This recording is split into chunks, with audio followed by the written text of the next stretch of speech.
કર્મકાંડની ક્રિયા કરાવનાર ભૂદેવો અને મારા સંગીત ભાઈઓને વંદન.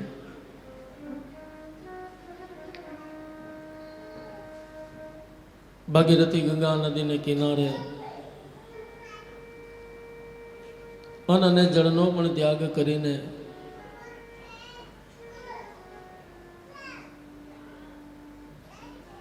પરીક્ષિત રાજા સુખદેવજી મહારાજના મુખ કમળમાંથી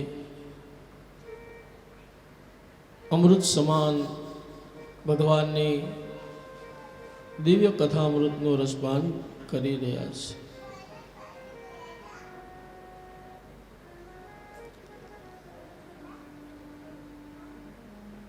રૂક્ષ્મણી માતાના અને ભગવાનના વિવાહની કથાનું વર્ણન કર્યું. રૂકમિણી નામ છે, રૂક્ષ્મણી નથી, રૂકમિણી.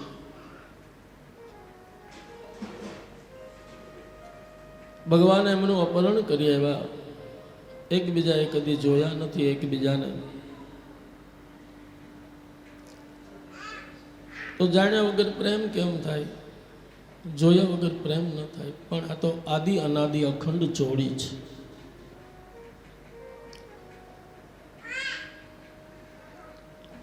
જીવનમાં હંમેશા સૌથી પહેલું માતાજી માધ્યમ બન્યા છે કે જીવને પણ ઈશ્વરને પરણવું હોય તો એના માટેની સૌથી પહેલું પગથિયું છે કે ભગવાનના ગુણોની કથાને સાંભળો.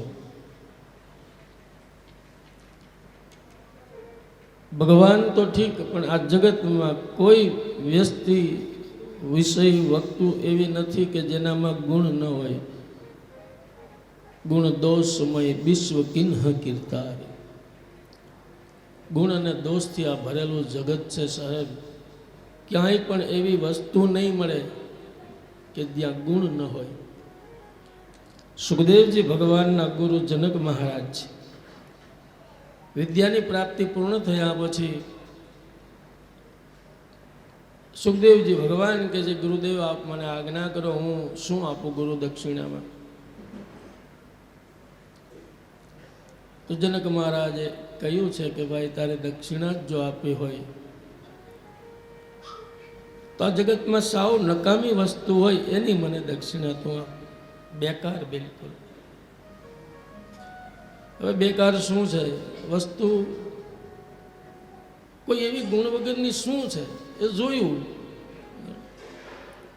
પણ આ જગતમાં જ્યાં જ્યાં નજર પડે ત્યાં ત્યાં જે દ્રશ્યમાન પદાર્થ વસ્તુ છે કોઈ ગુણ વગરની નથી. એકાદો તો હોય, 99 દોષ હોય, અવગુણ હોય, પણ એક દોષ હોય. ગુણ દોષથી ભરેલું જગત છે. એટલે છેલ્લે વિષ્ટા જે આપણે ત્યાગ કરીને શૌચ ક્રિયા, એ વિષ્ટા ઉપર સુખદેવજીની દ્રષ્ટિ પડી કે આ વિષ્ટા ગંધાય તો આ નકામી વસ્તુ છે. તો એ વિષ્ટાને વાંચા ફૂટીને વિષ્ટાએ એમ કીધું કે મહારાજ, મારામાં ગુણ છે, હું નકામી નથી. મને ખેતરની માટીમાં નાખી દો તો એ માટીને હું ફળદ્રુપ બનાવું. અને પછી જે વાત કરી એ જબરજસ્ત કરી. વિષ્ટા એમ કહે છે કે પહેલાં હું આવી ન હતી. હું તો સુવર્ણની થાળીમાં કે સ્ટીલની થાળીમાં હું પીરસાયેલી હતી. મારી સુગંધ પણ માણસના મોઢામાં પાણી લાવી દે એવી હતી. અને સ્વાદિષ્ટ એટલી એક માણસ મને સતત એમ કે હજી ખાય, હજી. પણ માનવીના પેટમાં ગયા પછી મારી આવી દશા થઈ છે. અને એ જે વિષ્ટાના શબ્દ કીધા ને ત્યારે સુખદેવજીને સત્ય સમજાઈ ગયું કે આવી સુગંધિત આહારની વસ્તુ માનવીના પેટમાં ગયા પછી જો આવી થઈ જતી હોય તો આ માનવીનું દેહ જેવું કોઈ પણ ખરાબ વસ્તુ. એક રીતે આ સાધન પણ છે, પણ છતાંય આની અંદર રુધિર, માંસ, અસ્થિ બસ એનું જ ભરેલું છે. એટલે એની પ્રીત એની હારે નહીં, એમાં રહીને આસક્તિ એમાં નહીં. આ જ શબ્દ જ્યારે ગૌસ્વામીજીને કહ્યા હતા ને એના પત્નીએ કે અસ્થિ ચર્મમય મમ દેહ, એમાં જો આટલી પ્રીત છે, આની અડધી પણ જો ભગવાનમાં રાખી હોય તો બહુ સાગર પાર થઈ જવા છે. એટલે દેહનું અભિમાન, આ દેહ છે એનું અભિમાન છે ને એ જ ન કરવું. એ વસ્તુ પ્રતિપલ જર્જરિત થતી રહેશે. દેહાભિમાન દક્ષિણેમાં આપી દીધું તો કોઈને કોઈ ક્યાંક ગુણ હશે જ, પણ દ્રષ્ટિ આપણને નથી એટલે આપણે અવગુણને જ જોયા કરીએ છીએ. માણસનામાં 99 ગુણ હોય અને એક અવગુણ ને એક દેશ હશે ને, પણ અમુક માણસો તો સ્પેશિયાલિસ્ટ હોય, એ હંમેશા અવગુણને શોધશે. એની આંખ જ એવી, એની વૃત્તિ જ એવી છે. કાગડાની સામે 56 ભોગ તમે સાહેબ આપો ને, પણ છતાંય ક્યાંય વિષ્ટા પડી હશે ને તો એના ઉપર પહેલાં બેસશે. અને એમાં કોઈ તો દ્રષ્ટિ એવી રાખો, અવગુણને ઇગ્નોર કરો, દોષને ઇગ્નોર કરો, અને એનામાં કામનો જે ગુણ છે એ ગુણને ગ્રહણ કરો. તો ગુણથી ભરેલા ગુણીજન દેખી હૈયું મારું નૃત્ય કરે, અને એ સંતોના ચરણોમાં મુજ જીવનનું પ્રજ્ઞ રહે. આમાં હું તમારી હારે છું, અમે તમારી હારે. અમારે અહીંયા ઉપર એવું જ હોય ઘણી વાર, અમુકને દોષ જ જોવાની એ જ ગોતે, એના હારે કથાની હારે કાંઈ લેવા દેવા જ ન હોય. દૂધપાકમાં રહેલો ડોયો આખી જિંદગી દૂધપાકમાં ડૂબેલો રહે, પણ એનો સ્વાદ જો હરામ કોઈ દી ચાખ્યો હોય એને, તો એમ અમુક માણસ ડોયા જેવા હોય, એને રસની હારે કાંઈ લેવા દેવા જ ન હોય. એ દોષને ગોતે અને ગોતીએ પાડે. મારા બેટા ડૂબકી મારીને મહાસાગરમાં જેમ મોતી મળે, મરજીવા મોતીને. અને અમુકને તો મેં કહ્યું એમ કે એનામાં 99 ગુણ હોય, પણ એની ઉપર એની દ્રષ્ટિ જ ન જાય. એ અવગુણને શોધે, દોષને. આને કેવા વાળ ઓળ્યા છે, આને શું પહેર્યું છે, એ કેવું છે. ઘણા માણસો કથા જ સાંભળતા હોય એવું ન માની લેવું, ઓબ્ઝર્વેશન કરતા હોય. એ તો એ દ્રષ્ટિ ખરાબ છે. ઈશ્વરને પ્રાર્થના કરીએ કે બસ મને સમજણ આપ, કે મારી દ્રષ્ટિ કોઈ અવગુણ અને કોઈ દોષમાં ન જાય. દ્રષ્ટિની દિવ્યતા રાખો સાહેબ. મનની પવિત્રતાનું પહેલું પગથિયું છે આપણી દ્રષ્ટિ. વેદશાસ્ત્રે પણ એ જ કીધું, ભદ્રમ કર્ણે બી શૃણ્યામ દેવા. તમને હાથમાં જલ આપીને આખા શરીરમાં છટાવે તો આ શરીરમાં પંચ પ્રાણ છે, શુદ્ધિ થાય. બાપજીએ બહુ થોડો સત્સંગ થયો મારે એમની સાથે, પણ બધી જ શાસ્ત્રની વાતો છે, પુરાણોની વાતો છે, અને એને પચાવી જીવનમાં. જ્ઞાન હોવું એક વસ્તુ જુદી છે, પણ એનો અનુભવ કરવો એ વસ્તુ જુદી છે. તો જ્ઞાન અનુભૂતિમાં આવે એવું જીવન જીવીએ. ક્યારેય કોઈના દોષ અને અવગુણને ન જોવો.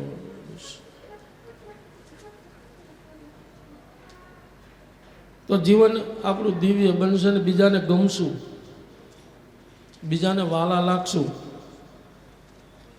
અને કાયમના માટે પહેલી જ વાર મુલાકાત થઈ હશે તો પણ એક અવિસ્મરણીય સંભારણું બની જશે, અને યાદ કર્યા કરશું. અને ક્યારેક મળવાનું પણ થાય ને મળવા જેવું માણસ મળવા જેવો હોય ને તો સાહેબ એને આપણને મળવાનું મન થાય. બાકી તો નરહાથી નારાયણે વેગળ્યા.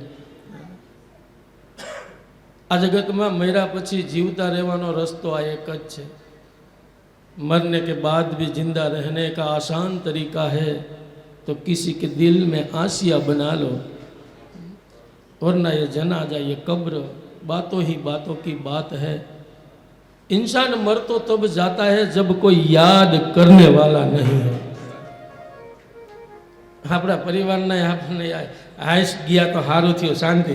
આપણા સ્વભાવ એવા હોય ને, બહાર જાય એટલી વાર શાંતિ, ઘરમાં આવે એટલે ઉગ્રતા થઈ જતી હોય। અમુકના સ્વભાવ જ એવા હોય, તો આવું જીવન નહીં સાહેબ, યાદ રાખો। આજે પણ ઘણા એવા સંતો, સુરવીરો, દાતારો, સજ્જનો, ભક્તો આજ તમારા ને મારા હૃદયમાં જીવતા છે। પછી કોઈ પણ ક્ષેત્ર હોય, કલાનું હોય, સંગીતની કલા હોય, નૃત્યની હોય, રાજકીય ક્ષેત્ર હોય, ધાર્મિક હોય પણ કે આધ્યાત્મિક હોય, પણ એવા એવા એ સમર્પણના કામ કરી ગયા છે કે આજ આપણને એને વંદન કરવું પડે છે। નથી છતાં પણ એની જન્મતિથિ ઉજવીએ, એની મરણતિથિ પણ ઉજવીએ। બાકી આપણા મર્યા પછી એવા માણસો અમુક હશે કે જેને એના પરિવારને યાદ નહીં કરે, ફોટો રાખી દેશે અને એક માળા હુખડની પહેરાવી એ હળે નહીં ત્યાં સુધી એમનેમ જ હોય। તો બસ જીવન એવું જીવન। અને એમાંય કોઈ સંત, કોઈ સદગુરુના ચરણોમાં જીવન સમર્પણ કરી દેવું। તો સુખદેવજી ભગવાન પરીક્ષિતને જે કથા સંભળાય રૂક્ષ્મણી માતા કે શ્રવણ, નવધા ભક્તિમાં શ્રવણ ભક્તિ જે છે એ શ્રેષ્ઠ છે, મહાન છે। સાંભળીને પ્રેમ થવો જોઈએ અને શ્રવણ ભક્તિનો પણ પ્રેમની અવસ્થા છે કે પ્રેમથી શ્રવણ કરો। એક શબ્દ પણ, એક અક્ષર પણ અંદર ઉતરી જાય ભાગવતનો તો પણ આપણું કલ્યાણ થઈ જતું હોય છે। તો રૂક્ષ્મણી માતાએ માધ્યમ બન્યા કે સૌથી પહેલી શ્રવણ ભક્તિના માધ્યમથી ભગવાનના ગુણોની, સુરવીરતાની, પરાક્રમની એ બધી જ કથાઓને શ્રવણ કરીને કે બસ હવે કૃષ્ણ સિવાય જીવનમાં કોઈને પરણવું નથી। તો શ્રવણ, કીર્તન, સ્મરણ, અર્ચન, વંદન, દાસ્ય, સાખ્ય, આત્મનિવેદન સુધીની જે ભક્તિ હતી, 6 પ્રકારની ભક્તિ કરાય। બાકી 3 પ્રકારની ભક્તિનું દાન કોઈ સદગુરુ સંતના થઈ જાય તો જ થઈ શકે છે। તો ગુરુનું માધ્યમ બતાવ્યું અને પત્ર જે હતો એ ભગવાનને મોકલો। એમ આપણે પણ ગુરુ વગર ભગવાનની હારે લગ્ન ન થાય। ગુરુ પરણાવે છે, જીવન ઈશ્વરને પરણાવે। એટલા માટે ભાગવત કથામાં, અને બીજું કે આપણી લક્ષ્મીનું દાન આપણે ભગવાનના ચરણોમાં કરવું।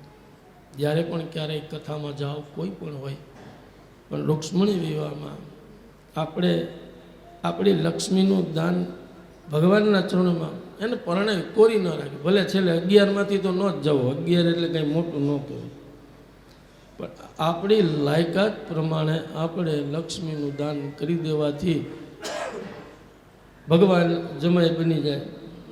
લક્ષ્મી દીકરી બનાવો, કન્યા દાન કરો।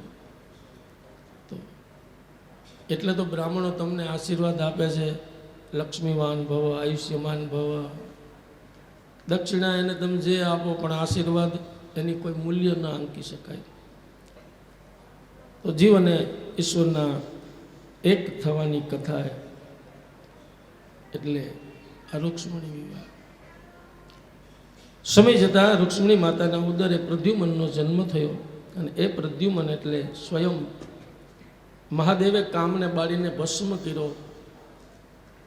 કામદેવના પત્ની રતિની મહાદેવની પાસે ગયા કે મારા પતિ જગતનું હિત અને કલ્યાણ કરવાને માટે થઈ, અને તમારી સમાધિને ભંગ કરી છે। પતિ વગરનું જીવન કેવું કહેવાય, એના કરતાં તો નર્ક સારું. અરતીએ મહાદેવની પ્રાર્થના કરી, સ્તુતિ કરતા મહાદેવ પ્રસન્ન થયા છે. એમને ક્રોધ કરતા વાર નથી લાગતી, પણ ક્રોધ પણ દયાના ભાવમાંથી નીકળે છે. જેના ઉપર ક્રોધ કરે એના ઉપર કરુણા પણ કરે છે. એટલે એને કપૂર ગૌરમ કરુણાવતારમ કહ્યા છે. શિવજીનો ક્રોધ શિવજીનો ગુલામ છે, અને માણસ પોતે ક્રોધનો ગુલામ બની ગયો છે. બસ જીવ અને ઈશ્વરમાં આટલો જ તફાવત છે. આપણે આપણા ક્રોધના ગુલામ ન બનવું. ક્રોધ આપણો ગુલામ. જ્યારે આપણે ઈચ્છી ત્યારે આવે અને જ્યારે ઈચ્છી ત્યારે જતો રહે. તરતીને ભગવાને વરદાન આપ્યું કે અત્યારે તારો પતિ અનંગ વાયુના રૂપમાં રહીશ. તારો પતિ તને દ્વાપરની અંદર કૃષ્ણના પુત્રના રૂપમાં મળશે. જબ જદુબંશ હોઈ કૃષ્ણ અવતારા, શ્રી રામ જય રામ જય જય રામ. જબ જદુબંશ હોઈ કૃષ્ણ અવતારા, કૃષ્ણ તનયાપતિ कोई तुम्हारा. श्री राम जय राम बचनो न अन्यथा. પોતે ભગવાનનો પુત્ર બન્યો છે, તો પછી ભગવાનમાં કામના કેમ હોય? કોઈ એવું કે 16,108 પત્ની હોય, બધાની સાથે રાસ રમે, પણ છતાં કૃષ્ણ બ્રહ્મચારી છે. યોગીઓના પણ ઈશ્વર યોગેશ્વર છે, પણ નિષ્કામતા. મોરનું પીછું ધારણ શું કામ કર્યું? મોર નિષ્કામ પક્ષી છે. પોતાની જાતિનું પ્રજનન કરવા માટે ઢેલનો સંગ નથી કરતું. સ્વાતિ નક્ષત્રમાં મોરના અશ્રુના બિંદુને ઢેલ ઝીલે છે. ડાયરેક્ટ ઝીલી લે એટલે મોર. ધરતી ઉપર પડેલું ટીપું પીવે તો ઢેલ. સાહેબ સંગ કર્યા વગર. તો ભગવાન કૃષ્ણના તો પુત્ર છે કામદેવ. 10 દિવસના પ્રદ્યુમનને સંભરાસુર ઉપાડી ગયો. એના ગુરુ શુક્રાચાર્યએ કહેલું કે એ તારો શત્રુ, એના હાથે તું મરીશ. ઉપાડી જતા સંભરાસુર નારાજજી કે બાળ હત્યા કરવા કરતા સમુદ્રમાં ફેંકી દે. સમુદ્રમાં ફેંકવામાં આવ્યો. માછલું ગળી ગયું. માછીમારે માછલું માર્યું અને સંભરાસુરના રાજ્યમાં ભેટ આપ્યો. દાસી જે હતી એ બીજી કોઈ ન હતી, કામદેવના પત્ની રતિ હતા, માયાના રૂપમાં. માછલું ચીરતા પ્રદ્યુમન નીકળ્યો. નારાજજીએ મિલન કરાયું અને સમય જતા એ જ પ્રદ્યુમન મોટો થઈને સંભરાસુરનો સંહાર કર્યો. ઘણા જ વર્ષો પછી પુત્ર મળ્યો, પણ સાથે પરણેલો મળ્યો. પુત્રવધુ પણ સાથે છે. દ્વારિકામાં આનંદ થયો. એ પ્રદ્યુમનના લગ્ન એના મામાની દીકરી સાથે થતા એને અનિરુદ્ધ નામના પુત્રનો જન્મ થયો. અને એ અનિરુદ્ધના લગ્ન બાણાસુરની પુત્રી ઉષા એટલે ઓખા. પણ એમાં ઓખાએ હરણ કર્યું હતું અનિરુદ્ધનું. સપનામાં આવેલો પુરુષ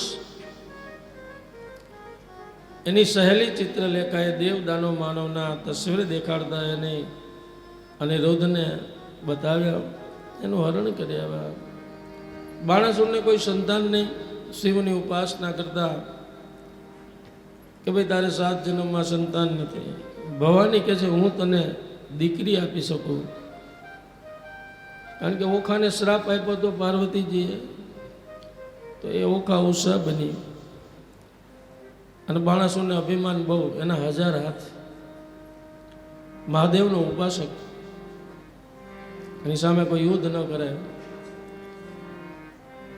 એકવાર મહાદેવને કે તમારા સિવાય બીજું કોઈ છે જ નહીં, તો ચાલો તમે મારી સામે. મહાદેવ મૂંઝાણા કે મેં આને બળ આપ્યું, મારા ઉપર પ્રયોગ કરવા તૈયાર થયો. કે હવે એ તારું બળનું અભિમાન છે ને, તારું સંતાન જ એ અભિમાન દૂર કરશે. તારી પુત્રીના લગ્ન થશે ને એટલે તારું અભિમાન દૂર થઈ જશે. અને આમે કોઈ અમુક માણસને કોઈ ન પહોંચી શકે, પણ કોઈ ન પહોંચે એને એનું સંતાન પહોંચે. સંતાન એવા થાય એટલે એને રોવું જ પડે. આત્મદેવ બ્રાહ્મણે ધૂંધુલીએ દીકરાનું નામ ધૂંધુકારી પાડ્યું. ધૂંધુકારીનો અર્થ થાય ધુમાડો, અને ધુમાડો આંખમાં રડાવે જ તે. એમ અમુકના છોકરા ધુમાડા જેવા જ હોય, મા બાપને રડાવતા જ હોય. સમય જતા અહીંયા અનિરુદ્ધને લઈ આવેલી ઓખા સારા દિવસ રહ્યા, અને બાણાસુરને ખબર પડી, કેદ કર્યો. આ બાજુ ભગવાને પણ નારદજીના કહેવાથી અનિરુદ્ધને છોડાવવા યુદ્ધ કરતા કરતા બાણાસુરની હારે યુદ્ધ કર્યું, પણ મહાદેવનો ઉપાસક છે એટલે એને માર્યો નહીં, 4 હાથ રહેવા દીધા અને મુક્ત કર્યો. એનું અભિમાન દૂર થઈ ગયું, વૈષ્ણવ બનાવી દીધો એને.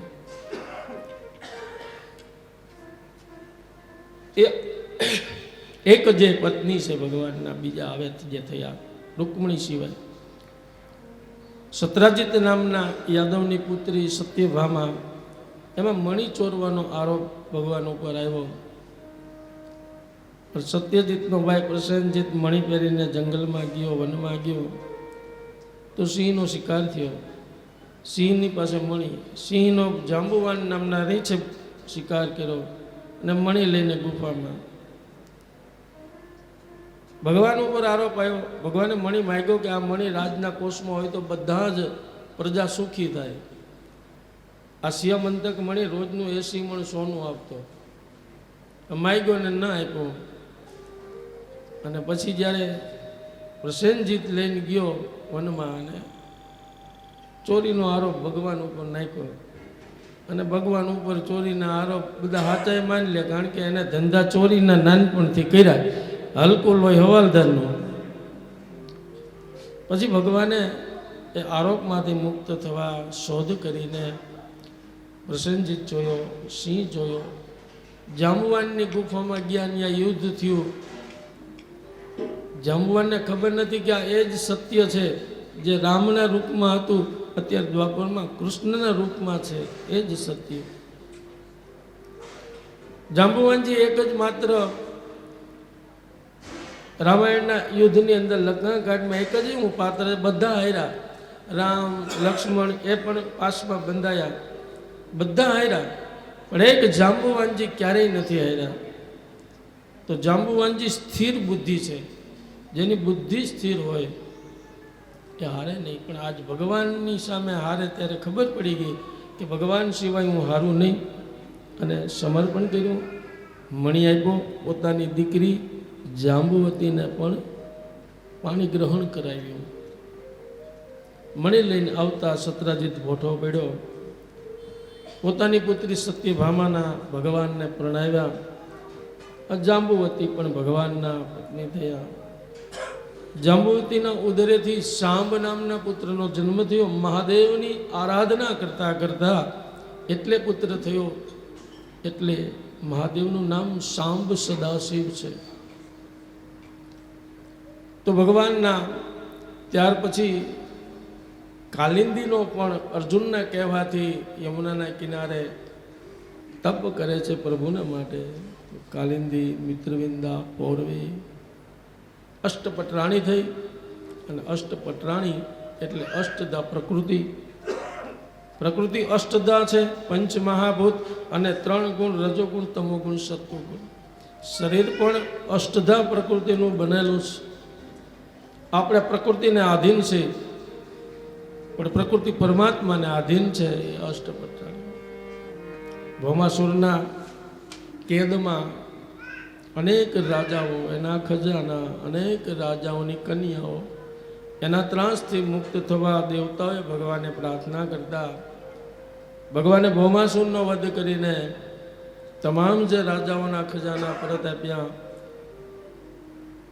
રાજકન્યાઓએ ઇનકાર કર્યો, પિતાના રાજ્યમાં જવાનો કે પ્રભુ આપે અસુરની કેદમાંથી અમને મુક્ત કર્યા, તો હવે અમારે સંસારમાં જવું જ નથી, આપ અમારું પાણી ગ્રહણ કરો, સમર્પણનો ભાવ. અને એ 16,000 એટલે વેદોની શ્રુતિ છે, શ્રુતિ વેદોમાં રહી અને નેતિ નેતિ કહીને પુકાર કરતી રહી, પણ ભગવાનને પ્રાપ્ત ન કરી શકે. એટલે શ્રુતિ ભગવતી 16,000 એ કન્યાઓ થઈ અને એનો ભગવાને સ્વીકાર કર્યો. 8 પત્ની 100 ગોપીઓ અને 16,108 ભગવાનનું આ દાંપત્ય જીવન. દરેક જગ્યાએ અલગ અલગ ભગવાન એમની જે દૈનિક ક્રિયાઓમાં રોજ નિત્ય કથા શ્રવણ કરવી એક બ્રાહ્મણ પાસે. અને ભગવાનનો આશ્રમ જે ઘરનો હોય એ તો શબ્દો ઓછા પડી જાય, એના માટે ગૃહસ્થાશ્રમ છે. પછી નૃગ રાજાના ઉદ્ધારની કથા સંભળાવી છે કે જેને ભૂલથી દાનમાં દીધેલી ગાય ગૌશાળામાં આવીને એ જ ગાય બીજા બ્રાહ્મણને દાનમાં અપાતા, બંને વચ્ચે તકરાર થઈ. મહારાજ કહે છે કે ભાઈ હવે હું તમને એકના બદલે બીજી દઉં, પણ અમારી બ્રાહ્મણની થોડીક આમ પરશુરામનો અવતાર એટલે ક્રોધ કરતા વારનો કારણ વગરનો ક્યારેક ક્યારેક હોય. બે લઈ લીધી હોત તો હું વાંધો, મારે એ જ જોઈએ, બોલો કે મારે એ જ જોઈએ. પછી શ્રાપ આપ્યો, કાચેડો બની ગયા અને એ કૂવામાં આજે ભગવાનના પુત્ર પૌત્ર દ્વારા એનો ઉદ્ધાર થયો નૃગરાજનો. બલરામજીને એકવાર યાત્રા બતાવી વ્રજની, અને ત્યાં બલરામજી પણ ગોપીઓની સાથે મળ્યા, માને મળ્યા અને થોડુંક ત્યાં સેવન પણ કર્યું મદિરાનું. અને એના મધ્યમાં યમુનાજીને ખેંચ્યા હતા. આજે પણ વક્ર છે ત્યાં. તો બલરામજીનું પરાક્રમ એનું વર્ણન કરીને ધીરે ધીરે હવે આ પૃથ્વી ઉપરથી ધર્મની સ્થાપના કરવા માટે ભગવાને એક પછી એક બધા અસુરોનો સંહાર કરવાનું કાર્ય કર્યું.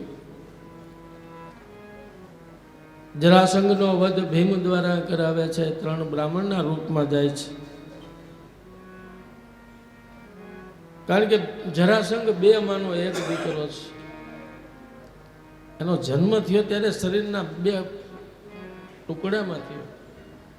એને જન્મતા ફેંકી દેવામાં આવ્યો. જરા નામની રાક્ષસી અને સાંધો જરાસંઘ થયો. એ મરે નહીં જ્યાં સુધી એના ઊભા ચીરિયા ન કરો. અને જરાસંઘ એને કોઈ મારી ન શકે, ભગવાન પણ નહીં. એટલે બ્રાહ્મણના વેશમાં અર્જુન, ભીમ અને ભગવાન ગયા અને સ્વાગત કર્યું. ભિક્ષા માગો, તો કે બસ અમારે ભિક્ષા માગી આપીશ કે હા, તો કે અમારે યુદ્ધ જોઈશે. જરાસંઘ વિચારમાં પડી ગયો કે બ્રાહ્મણ છે, એને તો દાન દક્ષિણા માગે, લોટ માગે, અન્ન આ તે બધું માગે, ને આ તો યુદ્ધ માગે છે. અને માગવા જાય બ્રાહ્મણનો દીકરો, હાથમાં ધારીઓ રાખીને કોકના ઘરે જ માગવા જાય તો કોઈ લોટ થોડા આપે? ધારીઓ હાથમાં લઈને બહાર નીકળ, લાઈ લોટ. મારે તો લોટ ન આપે, લોથ પોત કરી નાખે. માગવા જવું અને હાથમાં હથિયાર ન રાખવાના હોય. પણ આ તો અહીંયા હથિયારની વાત આવી. જરાસંઘને ખબર પડી ગઈ. પછી તો જોયું તો આ તો કૃષ્ણ, ભીમ અને અર્જુન. એ જરાસંઘ પણ પાછી પાની ન કરી. એ કે હું યુદ્ધ આપીશ તમને દક્ષિણા, પણ કૃષ્ણ તારી હારે નહીં, તું ભાગેડું છું. રણ છોડીને ભાગી ગયો તો. આવા ભાગેડું માણાની હારે યુદ્ધ કરવામાં, યુદ્ધ તો સમોવડીઓ હોય ને એની હારે થાય.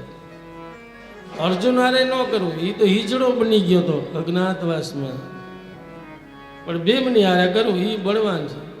અને ભીમ મૂંઝાણો. કે મારા કરતાં સુરવીર પરાક્રમ બલ બધું એ બલ બુદ્ધિ વિદ્યા ત્રણેયમાં પણ હોળીનું નાળિયેર આજ મને બનાવશે.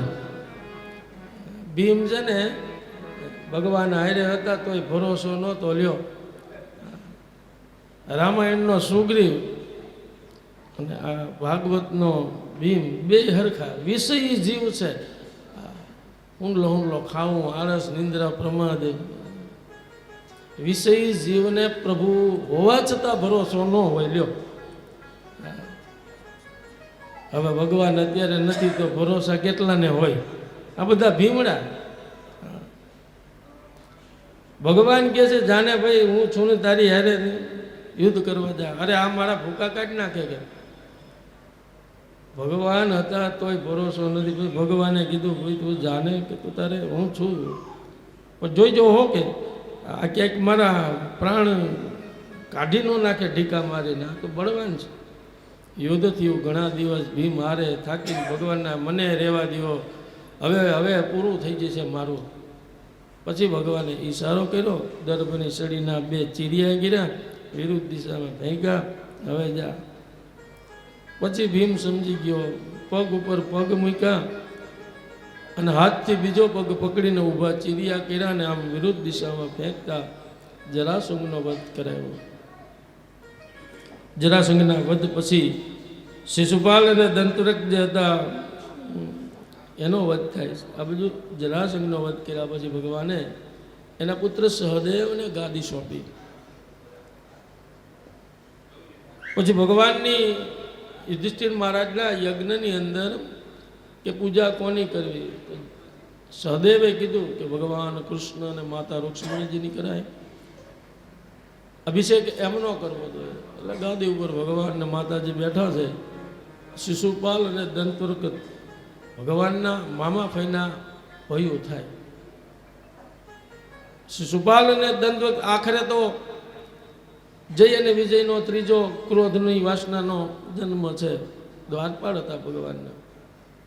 નાનપણથી દેશ ઝઘડા કરે. એમાં એકવાર ભગવાન મારવા માટે ચડ્યા છાતી ઉપર તો ફઈબા વચમાં પડ્યા કે રહેવા દે, મારા દીકરાને માર નહીં, છોડી દે. પછી ભગવાને માને વરદાન આપ્યું કે હું નહીં મારું, રોજની 100 ગાળ આપશે ત્યાં સુધી એને હું માફ કરી દઈશ, પણ જો 100 પૂરી કરશે અને 101મી બોલશે તો હું મારી નાખીશ.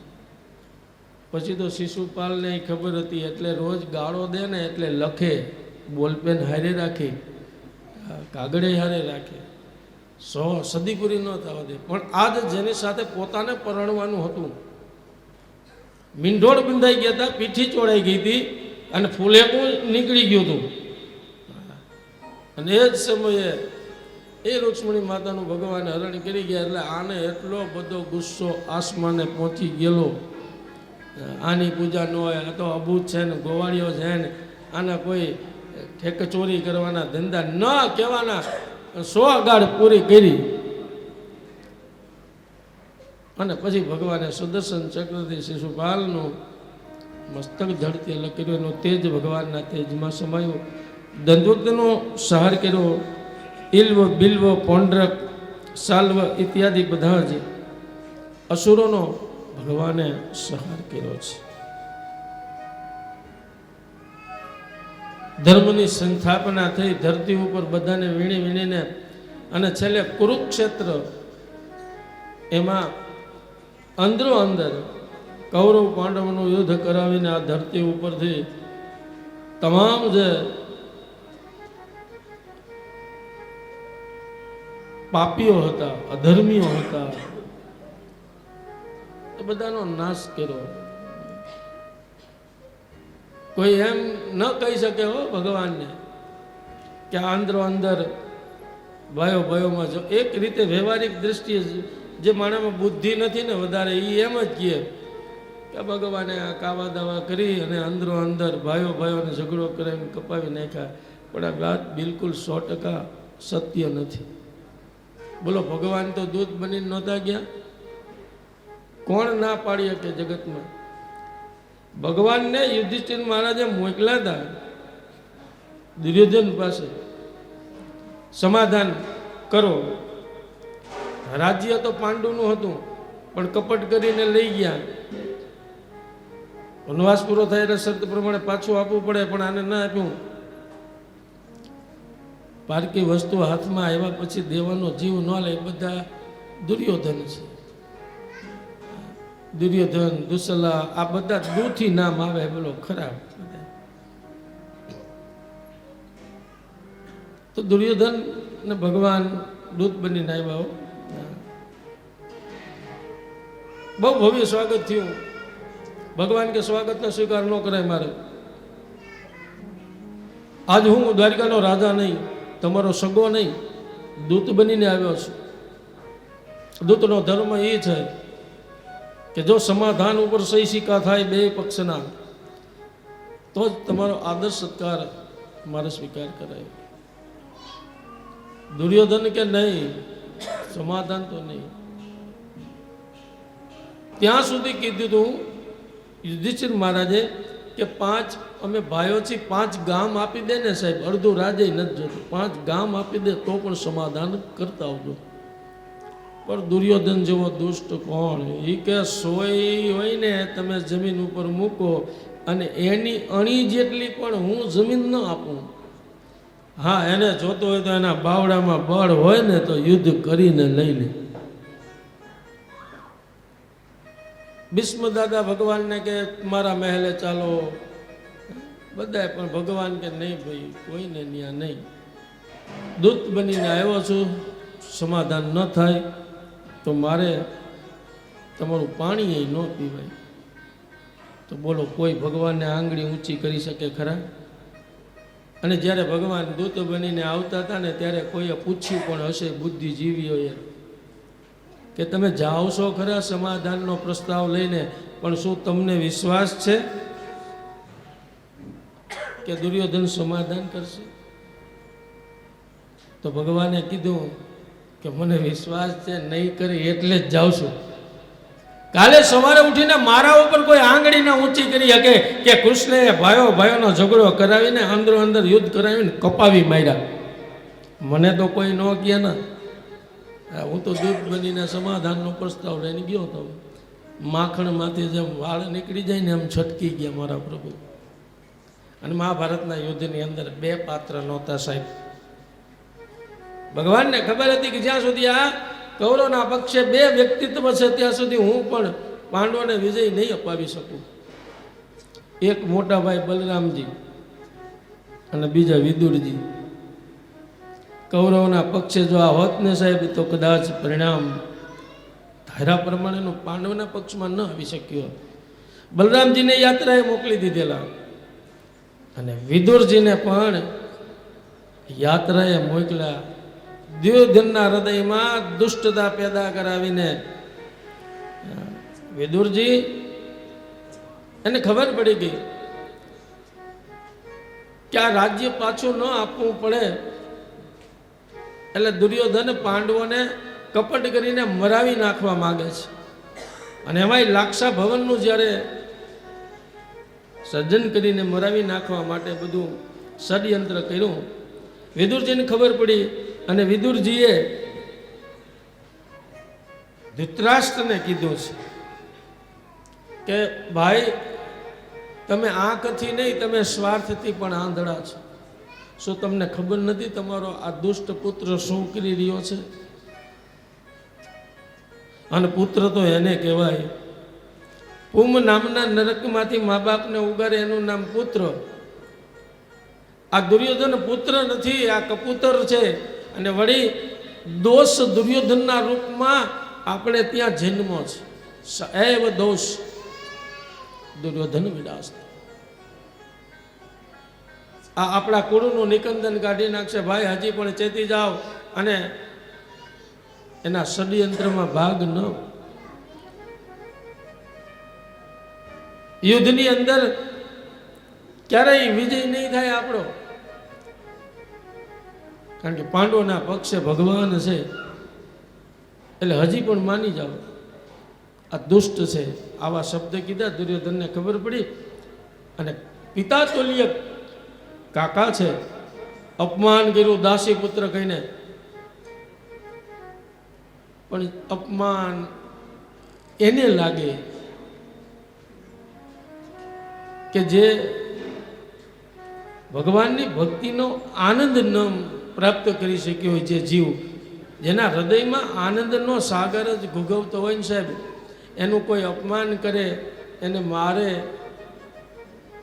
એને શ્રાપ આપે, ગમે એની મનની સ્થિતિ અસ્થિર ન થાય. વિદુરજીએ અપમાન સહન કર્યું છે, કાંઈ હસતા હસતા વિદુર ચાલ્યો હતા મારા રાજ્યમાંથી. તો વિદુરજીને થયું કે ભાઈ ચાલો સારું થયું, મંત્રી છું, મને એક ફરજમાંથી મુક્તિ મળી, તો હવે હું બસ પ્રભુ સ્મરણ કરીશ. ફરીને એકવાર ધૃતરાષ્ટ્ર બોલાવે છે. ભગવાન ગયા પછી સમાધાનનો આવ્યો ને ત્યારે શબ્દને કહેવાના કીધા અને મારા દેશની સરહદમાંથી વયો જા, દુર્યોધને વિદુરજીને કીધું. એ વિદુરજીએ સરહદનો ત્યાગ કરી અને ગંગાજીના તટ ઉપર બે પતિ પત્ની ઝૂંપડી બાંધીને ભગવાનનું ભજન કરે છે. એક મંત્ર, એક મૂર્તિ, એક આસન અને નિયમ પ્રમાણે નિત્ય 12 વર્ષ સુધી તમે જો આ નિયમનું પાલન કરો તો ભગવાન તમારી પાસે આવે, ભલે કલિયુગ હોય તો એ શું થયું.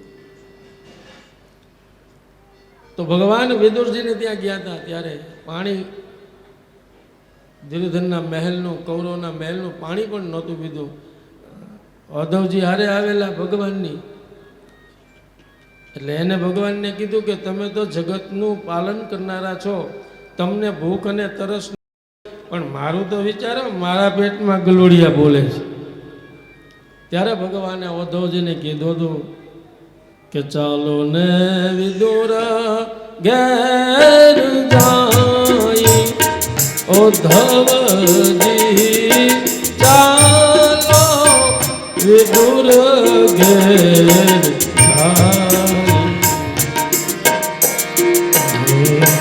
ચાલો ને વિદુર કાનાઈ,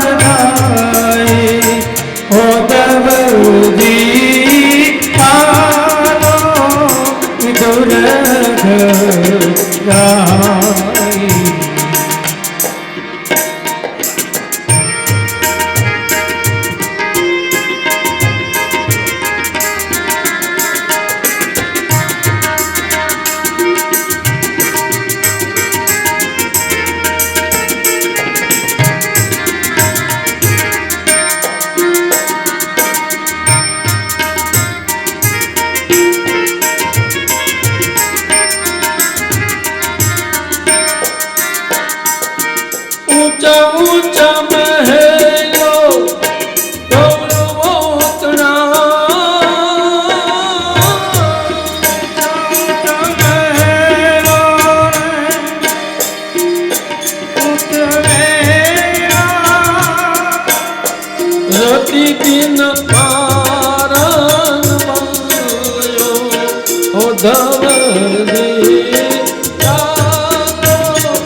પણ એક વિદુરજી અને બીજા બલરામજી હતા નહીં.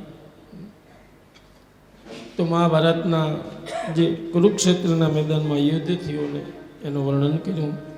સતજીના શિરછેદનની કથા સંભળાવી અને પ્રાયશ્ચિતનું નિવારણ કર્યું. બલરામજીએ 1000 વર્ષ તપ કરીને એના પુત્ર રોમહર્ષણ જે હતા એના પુત્ર ઉગ્રશ્રવાને પછી અધિકાર આપ્યો. બ્રાહ્મણ માતા અને પિતા ક્ષત્રિયના સંતાન સુત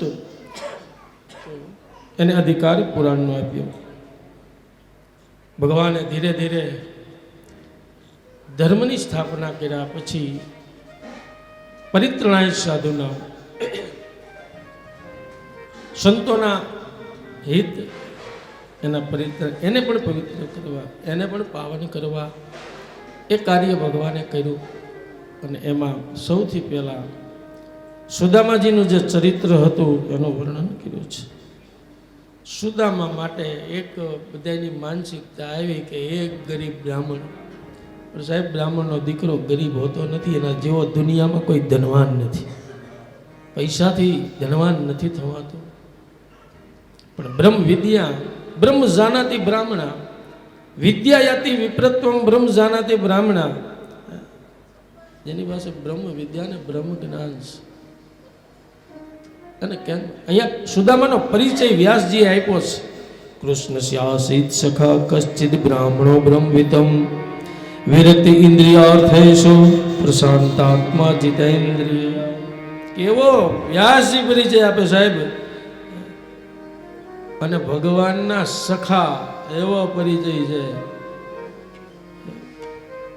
નોકર હોય ને એ દુઃખી ન હોય, જેનું ઘર જ કલ્પવૃક્ષની નીચે હોય ને સાહેબ, એને કોઈ જાતનું સપનામાં પણ દુઃખ ન હોય. હવે કલ્પવૃક્ષ સમાન પરમાત્મા એ મિત્ર હોય.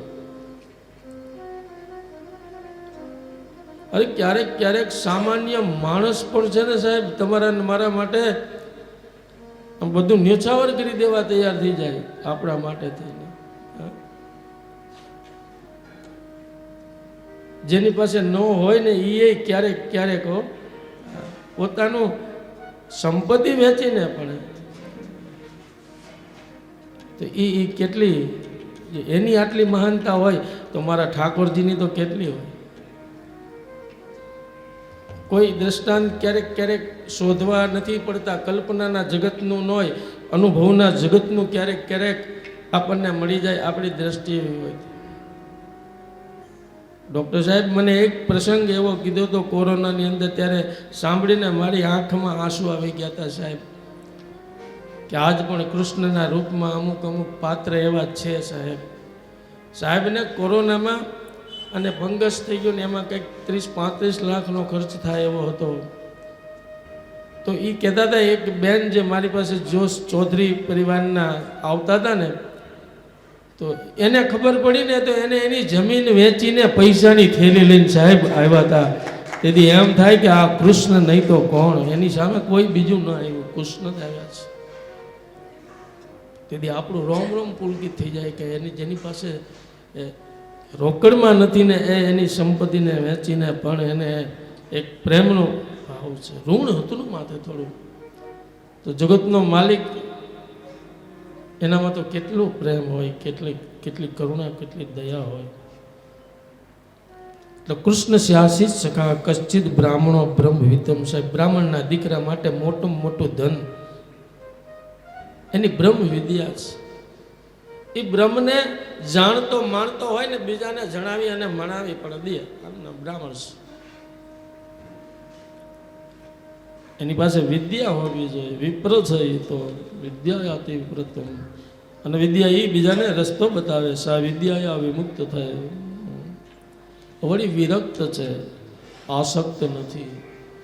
આ બહુ અઘરું છે સાહેબ બ્રાહ્મણના દીકરા માટે. સંસારમાં રહેવા છતાં પણ સંસારના કોઈ વિષયો, સુખ, વૈભવ, ધન, દોલત, રૂપિયા, પૈસાની આસક્તિ જ ન હોય. વિરક્ત આ બહુ મુશ્કેલ છે આજ કલિયુગમાં માનવી માટે થઈને. તો સુદામા વિરક્ત છે, આસક્ત નથી. અને વિરક્તનો એક બીજો અર્થ થાય, વી એટલે વિશેષ અને રક્ત એટલે પ્રેમ. વિરક્ત છે ભગવાનના પ્રેમમાં, વિશેષ પ્રેમ પ્રભુના ચરણોમાં છે. અને ઇન્દ્રિય અર્થે શું? ઇન્દ્રિયોને જીતે સાહેબ. ઇન્દ્રને જીતે એને વીર કહેવાય, પણ જે પોતાની ઇન્દ્રિયોને જીતે એને મહાવીર કહેવાય. તો ઇન્દ્રિયોને ઉધર્વગામી બનાવો વિષયોના માર્ગે નહીં, અને યોગના માર્ગે. અને યોગનું પહેલું પગથિયું છે પ્રાણાયામ. એથી પહેલા યમ નિયમના 5 પગથિયા આવે પછી આસન સિદ્ધ થાય. આસન ઉપર 3 કલાક સુધી બેહી રહેવું આપણને તો બેહી જ ના કાંઈ. જે બેસે એને વંદન કહેવાય. પણ આમ એક ધારું માણસને 10-15 મિનિટ થાય તો વળી પાસે ક્યાંક ને ક્યાંક ખંજોળ આવી જાય, મન અસ્થિર રહે. તો યમ નિયમ પછી આસન, અને આસન પછી પ્રાણાયામ, પ્રાણાયામ પછી પ્રત્યાહાર, ધ્યાન ધારણા સમાધિ. તો ઇન્દ્રિયો ઉપર જેનો વિષય હોય કે ગમે એટલા સામે વિષયોના સુખ ભોગ વૈભવ હોય પણ છતાંય એના પ્રત્યેની આસક્તિ જ ન થાય, એના મનમાં એને ભોગવવાનો ભાવ જ ન ચાલે, તો નથી એવું જ બરાબર કહેવાય. તો વિરક્ત ઇન્દ્રિય અર્થે શું? પ્રશાંત આત્મા. આત્માથી એની અનુભૂતિનો આનંદ દુનિયામાં કદાચ આખા સિકંદર ભલે બની જાવ તોય ન આવે. આત્માનો આનંદ જે છે એમાં હંમેશા રમમાણ કરે છે, એ આનંદ છે જીવનમાં, અને જીતેન્દ્રિય છે. સુદામાના આ ચરિત્રમાં બહુ શાંતિપુની ઋષિના આશ્રમમાં મિત્રતા થઈ, અને સખા એક કૃષ્ણ શાસિત સખા. હવે સખા કોને કહેવાય? સખાનું ઊંધું કરો તો ખાસ. જે ખાસ હોય એ સખા, બાકી તો બધાય કહેવાય નહીં આપણે એવું. ખાસ ઇમ્પોર્ટન્ટ. ગઈકાલે સાહેબના મોટા ભાઈને એવા મિત્ર આવીને ખાસ કહેવાય. લ્યો, સમય અને સંપત્તિ આ બંનેનો સદુપયોગ કરીને અહીંયા આવ્યા થાય, ખાસ એ કહેવાય. ખબર ન પડે મિત્રના દુઃખને, ખબર પડ્યા પછી મિત્રને ખબર ન પડવા દે ને એના દુઃખને દૂર કરી દે. પણ શરત એટલી છે કે આપણે ધીરજ ન ગુમાવીએ. 4 વસ્તુની કસોટી દુઃખના સમયમાં થાય છે: ધીરજ, ધર્મ, મિત્ર, અરુ નારી. આપત કાલ પરખી હિચારી. તમારી ધીરજની, તમારા ધર્મની, તમારા મિત્રની, તમારી પત્નીની આપત્તિના સમયમાં કસોટી થાય છે. આપત્તિ ગમે એવી આવે પણ આપણી ધીરજ ખૂટવી ન જોઈએ. આપત્તિ ગમે એવી આવે, આપણી પત્ની આપણો સાથ ન છોડે, આપણો મિત્ર પણ દુઃખમાં હંમેશા આગળ રહે, અને ધર્મ પણ મારો ને તમારો તૂટવો ન જોઈએ ગમે એવી આપત્તિ આવે તો. સુદામાજીનો આવો પરિચય છે. પણ એક વાર લાકડા વીણવા જાય છે, અને હારે નાસ્તા માટે ચણા આપેલા, ભૂખ લાગે તો. વરસતો વરસાદ છે, વરસાદમાં ઝાડ ઉપર બંને બેઠા છે. સુદામાના હાથમાં એ ચણા હતા. લાગી ભૂખ બહુ. એ કે અડધા અડધા બે ખાશું તો બે ભૂખ્યા રહેશું. એટલે પછી સુદામાને ત્યારે એમ થયું લાવણું હું ખાઈ જાઉં. સુદામા ખાતા હતા. ભગવાન કેલા ઓલા ચણાનું તો શું થયું? લાય તું ખાતો લાગે છે કે આ કકડટ અવાજ. કે ના, એ તો ટાઈટના મારા દાંત કટકટે છે. સુદામા ખાઈ ગયા ભગવાનના ભાગનું. સાહેબ આપવું ઘરે ગયો, પણ લઈ તો ન જ લેવાય ને. કદાચ એટલા જ માટે ભગવાન કે છે આ દરિદ્રતાનું દુઃખ આવ્યું, નકર ન આવત. પણ એ દુઃખ પણ એટલું સુખદ સાબિત થયું કે એક ઇતિહાસ બની ગઈ, એક કથા બની ગઈ, અને શ્રવણ કરનારને પણ એનું પુણ્યનું ફળ મળે. સમય જતા પછી તો બંને પોતપોતાના ધર્મ કર્મમાં છે. સુદામા પોરબંદર, ભગવાન દ્વારિકાના રાજા. સુદામાનું જીવન, બ્રાહ્મણનું જીવન યાચક વૃત્તિથી ચાલે. બ્રાહ્મણ માંગે તો કાંઈ એમાં એના માટે કોઈ શરમ નથી, માંગવું પડે, એમાં કોઈ શરમ નહીં. અને એ માગે ને તમારે આપવું પડે. બસ ભગવાને એને આપ્યો છે, બસ અધિકાર આપ્યો છે અને તમને ફરજ આપી છે કે આપવું પડે. અને એમાંય તીર્થ ક્ષેત્રમાં કરેલું દાન એનું પુણ્યનું પણ 1000 ગણું છે. તમે તમારા ઘરે 1,00,000 2 લાખના દાન કરો. આ કથા ભાગવતની જો સાહેબે પાલનપુરમાં કરી હોત તો કદાચ અહીંયા જે કંઈ ખર્ચ થયો એના કરતાં અડધામાં પતી જાય. પણ સાહેબ જાણે છે કે કોઈ પણ ધર્મરૂપી કર્મ જ્યારે તીર્થયાત્રામાં કરો તેનું 1000 ગણું ફળ આપણને પુણ્યનું મળી જાય છે. એમ તીર્થ ક્ષેત્રમાં કરેલું દાન અનેક ગણું પુણ્ય ફળ આપે અને કરેલું પાપ પણ 1000 ગણું ભોગવવું પડે. સાહેબ ધ્યાન રાખજો. એટલે તીર્થ ક્ષેત્રમાં દાન પુણ્ય ન થાય તો વાંધો નહીં, પણ પાપ તો ન થવું જોઈએ. કોઈના દોષને જોવા, કોઈના અવગુણને જોવા, નિંદાઓ કરવી, આમ છે ને તેમ છે ને. માણસ ખરાબ હોય એને તો વાંધો નહીં, પણ સારા હોય ને એનાય અવગુણને જુએ અને પછી એની ચર્ચા કરે. વાતો કરો તો મારા રામની રે, બીજી વાતો ન કરીએ. અને તાલી પાડો તો મારા રામને બીજી તાલી. દોષ નહીં, અમને ન મૂકે અમુક માણસ તો બોલો અમારા દોષ જોવે. Find out was the wrong and was the right. એના માટે થોડા ભેગા થયા છીએ સાહેબ. આપણે આપણા પાપને ધોવા માટે ભેગા થયા છીએ. અહીંયા આવ્યા છીએ પાપને ધોવા માટે, આપણા ઉપર લાગેલા કલંકમાંથી મુક્તિ મેળવવા માટે. પણ અમુક માણસને તો પછી એની જાહેરાત પણ કરે પાછા. એમ એ એકલા પોતે 1-2 જગ્યાએ તો વાંધો, પણ એનો પ્રચાર પ્રસાર દેહે દેહે ગેહે ગેહે જને જને થવો જોઈએ. ધિક્કાર છે એવા મનુષ્યના જીવનને સાહેબ. તીર્થ ક્ષેત્રમાં પુણ્ય કમાવવા આવ્યા છતાં પણ બીજાના દોષ ન જોઈ અને વળી ગાય પાછા. એમાંથી શું ફાયદો થતો હોય તો બહુ સારી વાત છે, ચાલો માનીએ. તમે કોઈના અવગુણને ગાઓ અને કોઈ તમારા વગર રૂપિયાની ઘોર જો કરતો હોય ને તો યુ કેન ડુ ઇટ. પણ જ્યાં લોસ જ છે જિંદગીનું, શું કામ? પ્રભુને આપણે પ્રાર્થના કરી કે એવા જીવને પણ સદબુદ્ધિ આપે. જે માણસ નાસ્તિક હોય ને એ સત્સંગ કરે તો સુધરી જાય, પણ જે સત્સંગમાં બગડ્યો ને એ તો કોઈ દી ન સુધરે. અમુક માણસ સત્સંગમાં બગડી જતા હોય એને કોણ સુધારે સાહેબ? તો ક્યારે પણ તીર્થમાં કરેલું પુણ્ય અનેક ગણું ફળ આપનારું છે. સુદામા યાચક વૃત્તિ તોય નથી કરતા, માંગતા નથી.